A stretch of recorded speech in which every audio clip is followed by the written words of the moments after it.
Hello once again, and welcome back to another episode of Movie Deputy Reviews, where we are interrogating in depth some more movies for you. And I am really excited to talk to you about the one we are doing today. It's maybe not a traditional classic, but it's kind of a Disney classic to me, just because I'm old enough. I remember the classics way back in the day, but there's a bunch of generations that this is a classic movie for them. And you're probably guessing you know which one I'm talking about, and that would be Lilo and Stitch. But why am I calling a brand new one a classic? Well, I'm not. I'm talking about the original, the cartoon back in 2002 that we got to see. And this one, there is just so much happening in a story such as this, and it borders on the line of some parents may be thinking some of the language is borderline inappropriate, but the worst language in this one is when Stitch is yelling, "Meega na la kweesta," which, we can only basically guess at what he's saying on that one. So, yeah, this one has a completely innocent rating on the deputy scale, if you were curious on that. And our score is actually going to surprise you a bit. I hope that you can tell by the tone of my voice that that is a good thing. If you are not at all familiar with the Lilo and Stitch movies, Stitch is this little blue alien that was created, but he was never supposed to exist. He was basically created by a mad scientist, Dr. Jumba Jukiba. And he actually doesn't have a name. He was called Experiment 626. Because, Jumba was creating all these different experiments, except the fact he wasn't supposed to be found out that he was creating these experiments. So they just had numbers instead of names. And it is found that because this creature exists and is not supposed to, that he is sent to exile on an alien planet. And they end up finding out that he is going off course. And so the planet that he is heading to is eeyarth, which we all know is Earth, but they say it that way in the movie. It's eeyarth. It's just kind of funny.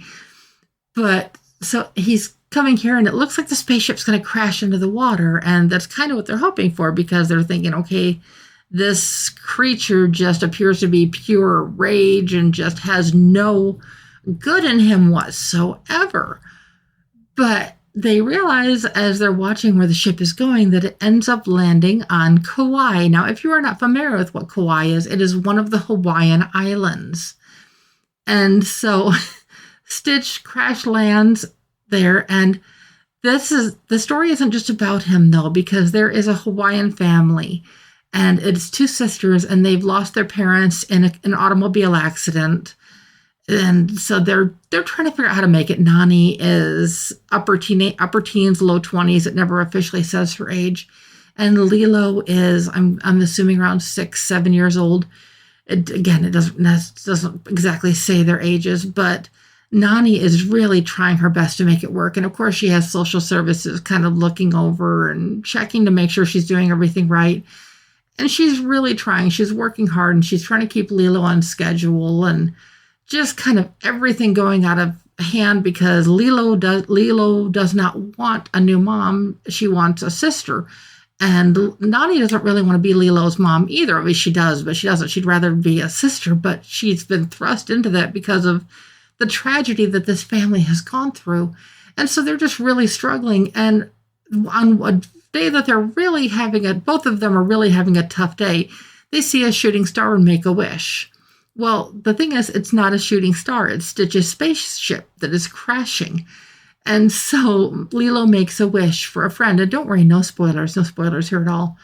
But little does she realize that Stitch is going to fill that void, but not without headaches. So it's basically it carries forth. Sorry, I'm just trying to figure out how to word that without giving too much away. But they go to the animal shelter, and Stitch has been picked up because they thought Stitch was no longer alive because he had been run over by a truck. That's part. You'd have to watch the movie to understand that reference completely. But so Lilo goes in looking for a dog, and she finds Stitch. And all the rest of the dogs are afraid, so they're hiding. But she walks in and Stitch is, hi. That's one of the few voices I do that I like doing is, hi. And so she immediately falls in love with him. And so this is the dog that she adopts, and she names him Stitch. That's how he gets the name. And so they take him home, and it is just an absolute comedy of errors. Stitch is a creature that was designed to do nothing but destroy, and specifically destroy like big cities. That's his only mode. It's like if you have like a different like dial and you had different modes, his mode has either off when he's sleeping or when he's on, it's set to just absolute destruction. So it begins to affect both Lilo and Nani's life because he does things that cost Nani different jobs and makes it difficult for her to provide for Lilo. And of course, the social services gets aware of this, and it just becomes just a big mess of everything. But Stitch wasn't the only one to come to this island. There was a couple aliens sent to come retrieve him and basically finish the job. And so the whole story is kind of how Lilo and Nani, how their life plays out, and what's going on with Stitch, and does Stitch ever find some goodness? And a lot of people that are familiar with the story know how the story ends, but I will say the story has a happy ending, but it's not without its tears. It's like, I don't know anybody that can watch this and not at least get a little misty-eyed, at least of a few different scenes in this. But I'm not going to ruin the ending for you, but I will say it does have a happy ending. But like I said, not without a few tears along the way. Now, score-wise, you're probably wondering where I'm at. Like I said, this one's going to surprise you a little bit. I'm coming in at a 7.75 out of 10 on the deputy scale. Now, why am I coming in so high? It's because this story, there is so much to this. There are so many things to take away from this that people can apply in their everyday life for different things, for different reasons, for different people. And that really matters in a story such as this. This is one that it doesn't matter if you're 1 or 101 or any age, whatever, there is something here for everybody. And that is so rare to find in a story like this. So it's very rare for me to rate a movie. Hi, Zaza. Or one of the kitties just jumped up here on the desk with me. Now, there is one kind of a glaring thing that happens in this movie, and it's a thing that I wanted to address at least a little bit in this review. So I'm hoping you're sticking around with me at least to this point and onward from here. But in the original Lilo and Stitch, one of the areas that Lilo hides from Nani is she hides in the dryer. Well, for obvious reasons, we understood why Disney made changes to that, and so that is no longer happening.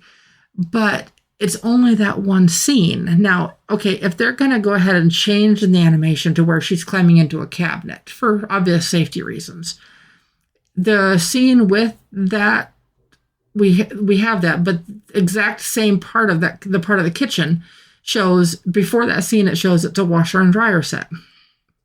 During that scene, we see it's a washer and a cabinet. And then subsequent scenes following that, it's also a washer and a dryer. So it's back to being a dryer again. And I don't know how many people are going to necessarily notice that, but that's just something that I can't help but notice. And it just bugs me. It's like, okay, if you're going to change it in one scene, change it in all of the scenes. Don't just change it in that one, because if somebody's really paying enough attention, they're going to notice something like that. So I'm glad that they made that change for obvious reasons, for safety reasons. Children, if you are listening to this, please never, ever climb inside of an appliance. Do not get in your washing machine. Do not get in the dryer. Do not get in the refrigerator. This is for safety reasons. And it may sound like fun, but trust me, it is not. It is extremely dangerous. And your loved ones want to have you around for a very, very long time. And you want to have the chance to grow up and experience life. So there's much better places to hide, trust me, but do not stay out of appliances completely. It is just too dangerous. And so that is just a little PSA that I felt I wanted to include in this as well. If you are absolutely in love with Stitch and you love Stitch gear, please go over and check out our Movie Deputy Etsy shop. It is moviedeputy.etsy.com, and we are going to be having some stuff on there in the next upcoming days. I've got some stuff that I've just got to finish uploading, and that'll be up on there. And we've also got a lot of merchandise for the new How to Train Your Dragon movie that's coming out. So you won't want to miss that as well. If you haven't done so already, please like, subscribe, and share this Movie Deputy podcast. If you are a fan of this movie, if you've never seen this movie, or if this has created the curiosity of you wanting to see this movie, this is one that you don't want to miss. So I will be back tomorrow with the new one. So be sure to come back then. Talk to you soon. Bye-bye.